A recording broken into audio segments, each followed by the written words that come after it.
From Rick's ruthless takedown of the Terminus cannibals to the inevitable fall of Shane himself. These are the most satisfying deaths in Walking Dead history.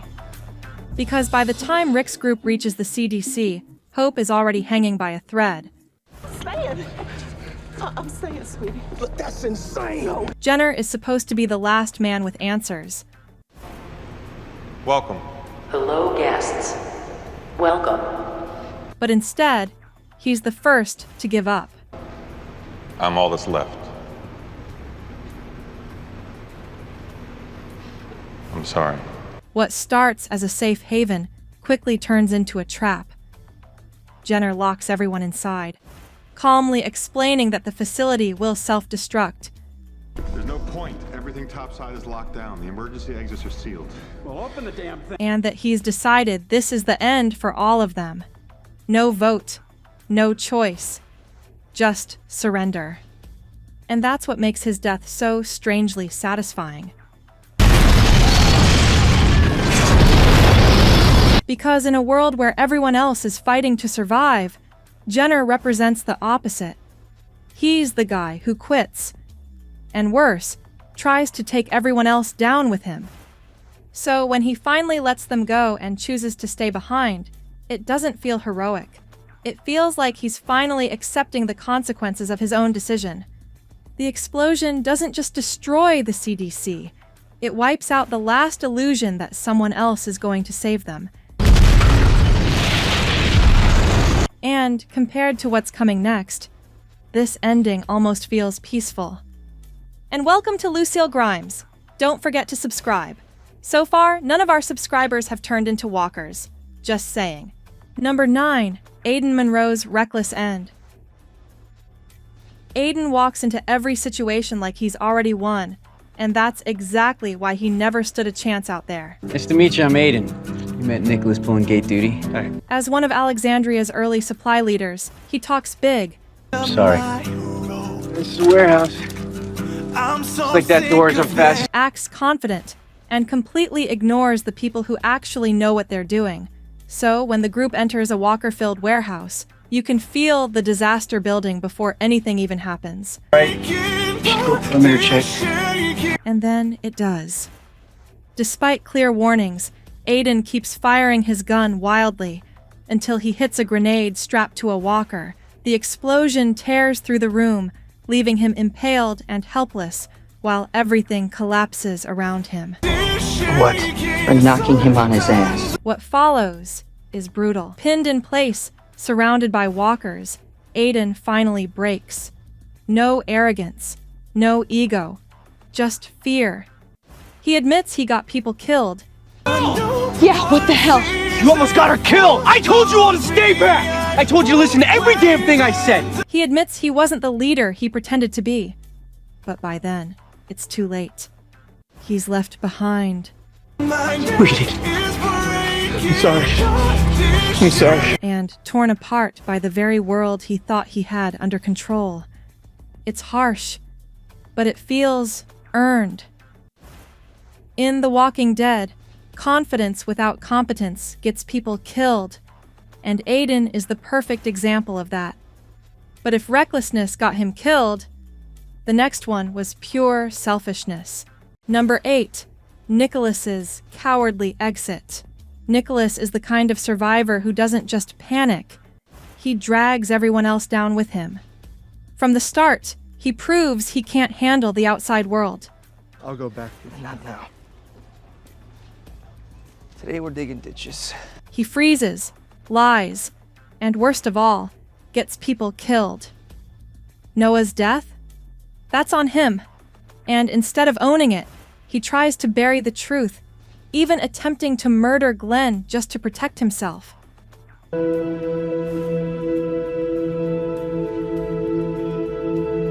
So, when he and Glenn end up trapped on top of that dumpster, surrounded by a sea of walkers, it feels like the moment everything finally catches up to him.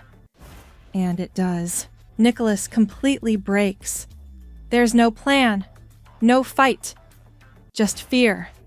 He mutters a quick, "Thank you," pulls the trigger, and ends it right there. Thank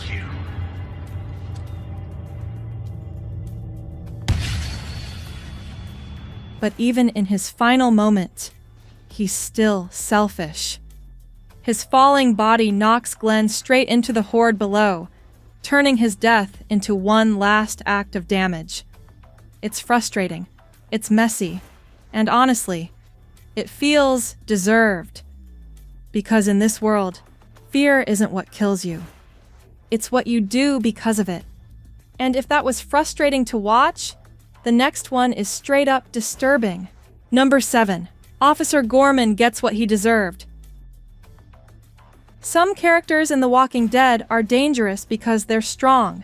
Gorman is dangerous because he's weak. You do what we say, we don't hurt you. Okay. At Grady Memorial Hospital, he hides behind authority, using his badge as an excuse to control and exploit others. Handing authority to strangers. Or maybe Deanna's trying to get rid of us and them. He preys on the vulnerable, corners people like Beth, and acts like the apocalypse somehow gave him permission to become worse. And that's what makes his downfall so satisfying. When he tries to force himself on Beth, he finally meets resistance. Yeah, that's right. You're not strong enough. She fights back, smashing a jar over his head and knocking him out cold. For once, he's not in control. But the real payoff comes seconds later. As he regains consciousness, disoriented and exposed, he's attacked by a walker, someone he had previously hurt. There's no escape, no power move, no manipulation left. Just panic, just consequences.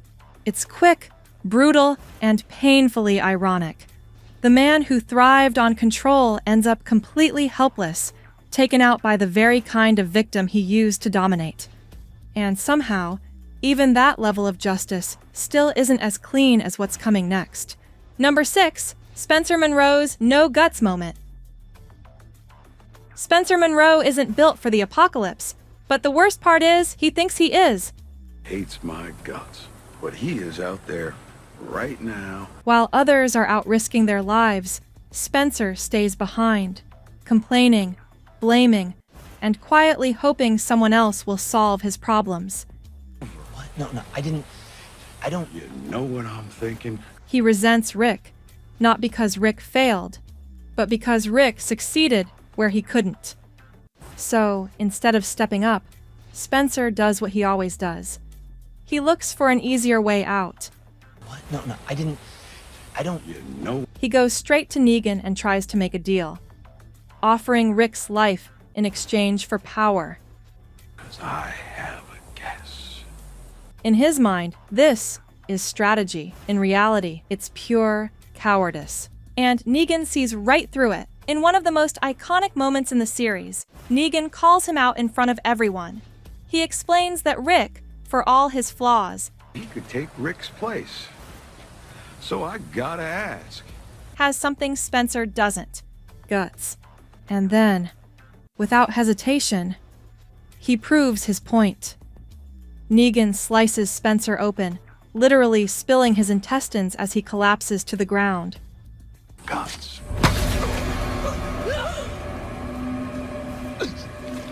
You got no guts. It's brutal, it's humiliating, and it's perfectly deserved.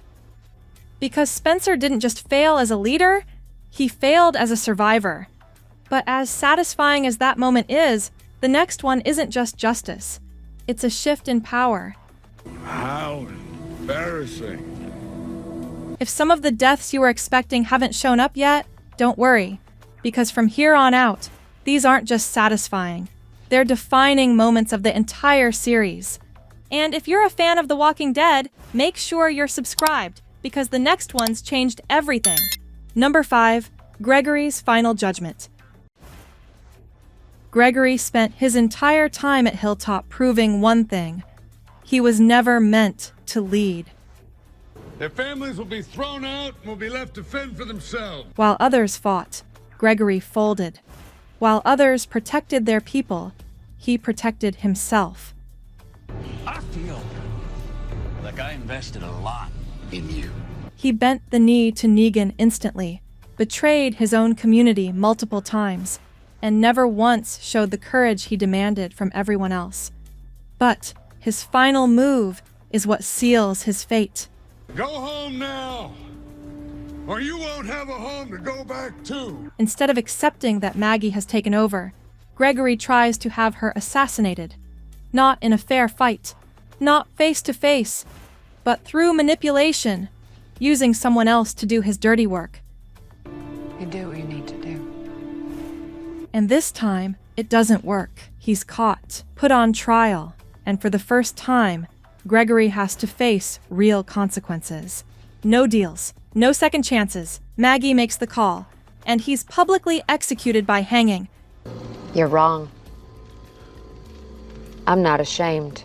It's not chaotic. It's not explosive. It's controlled. It's deliberate. And that's exactly why it hits so hard.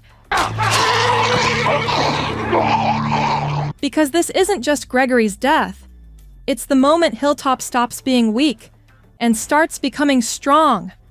But if that was justice, the next one is pure revenge. Number 4, Gareth and the Terminus Cannibals. Terminus promised sanctuary. What it delivered was a slaughterhouse. Gareth and his group lured survivors in with signs of safety, only to trap them, butcher them, and turn them into food. Are we done? Light the hinges. It's easily one of the darkest arcs in the entire series, not just because of what they did, but because of how calm they were about it. To them, it was survival. To everyone else, it was horror. But they picked the wrong group. After escaping Terminus, Rick and his people don't just move on. They remember. They wait. And when Gareth and his crew come back, thinking they're still in control, Rick flips everything. He ambushes them inside the church, corners them, and gives Gareth the exact same speech he gave before. That's what I'm gonna use to kill you. I already made you a promise. And then he follows through.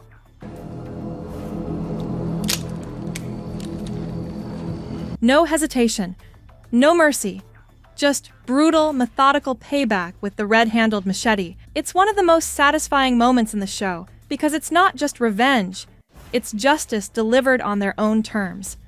They turned people into food. And in the end, they became nothing.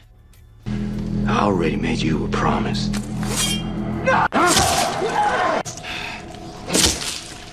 But as brutal as that was, the next moment isn't revenge. It's survival at its most savage. Number 3, Joe the Claimer, Rick's breaking point. By this point in the story, Rick has already changed. Did you take his rabbit, Daryl? But this is where he becomes something else entirely. Joe and the Claimers are a different kind of threat. Now ain't nobody around here interested in no half a damn cottontail except you. Not building communities. They're not surviving together. They're predators, living by rules that justify violence, control, and domination. Still, it is survival of the fittest. That's a paradox, right? And when they catch Rick, Michonne, Carl, and Daryl, Maybe this place isn't even there anymore. Oh, dearie me. things escalate fast. Joe doesn't just threaten them. He promises something far worse. Now, who's gonna count down the ball dropper with me, huh? And in that moment, Rick realizes there's no talking, no negotiating, no way out. So he does the only thing left. He snaps. Rick lunges forward, headbutts Joe, and then, in one of the most shocking moments in the entire series, he bites straight into Joe's throat, ripping it out with his teeth. What the hell are you gonna do now, sport? It's raw. It's animalistic. It's terrifying. And it works! Joe bleeds out instantly, and the rest of the Claimers are wiped out seconds later. Please! This isn't just a kill. This is a transformation. Because from this point on, Rick isn't just surviving the world anymore.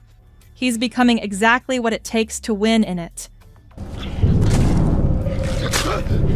And as insane as that moment is, it still doesn't come close to what's next. Number 2, Shane Walsh's inevitable end. Shane wasn't always the villain. That's what makes this one hit so hard. At the beginning, he's Rick's best friend, the guy who protected Lori and Carl when the world fell apart, the one who stepped up when Rick wasn't there. But somewhere along the way, survival turns into obsession. Shane starts to believe he's the better leader, the better protector, the better man, and once that idea takes hold, everything else begins to fall apart. The turning point? Otis. What'd you say to me? I kept them safe, man. I looked after them like they were my own. That's what I did, man. When Shane shoots him in the leg just to escape, it's clear something inside him is gone for good. From that moment on, it's not about survival anymore. It's about control. It's about winning. So when Shane lures Rick out into that field, pretending they're hunting Randall, you can feel exactly where it's going. He's already made his decision. But Rick has too. Must have slipped through the rafters in the roof. And for the first time, Rick stops hoping Shane will come back. He steps forward and ends it. A single stab to the chest, no big speech, no dramatic fight, just the quiet, brutal reality that some people can't be saved. This is you, not me! You did this to us! It's tragic, it's necessary, and in a strange way, it's satisfying, because Shane didn't just lose himself. He forced Rick to become someone new, and even that moment still isn't the most satisfying death in the entire series. Number 1, the Governor's downfall. The Governor isn't just a villain. He's a slow-burning nightmare. From the moment we meet him, there's something off. He smiles, he leads, he builds a community, but underneath it all is something far darker. Control, ego, violence. And over time, that darkness takes over completely. We could use a soldier like you. He tortures people, manipulates everyone around him, and then, in one of the most brutal moments in the series, he executes Herschel right in front of the group. That's the moment everything changes. There's no coming back from that. No redemption. No second chance. So when his final stand comes, it doesn't feel like a showdown. It feels like the end of something that should have ended a long time ago. The fight breaks out. Chaos takes over, and the Governor finally loses control of everything he built.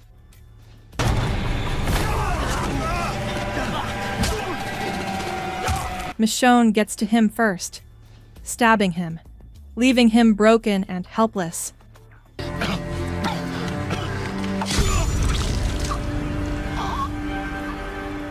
But the real payoff comes seconds later.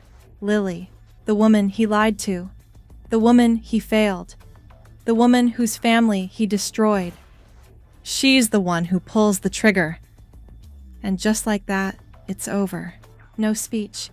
No victory moment. Just consequences. It's one of the most satisfying deaths in the entire series because it's not just justice. It's personal. Everything he did finally comes back to him. And for once, he can't escape it. These were some of the most satisfying deaths in Walking Dead history.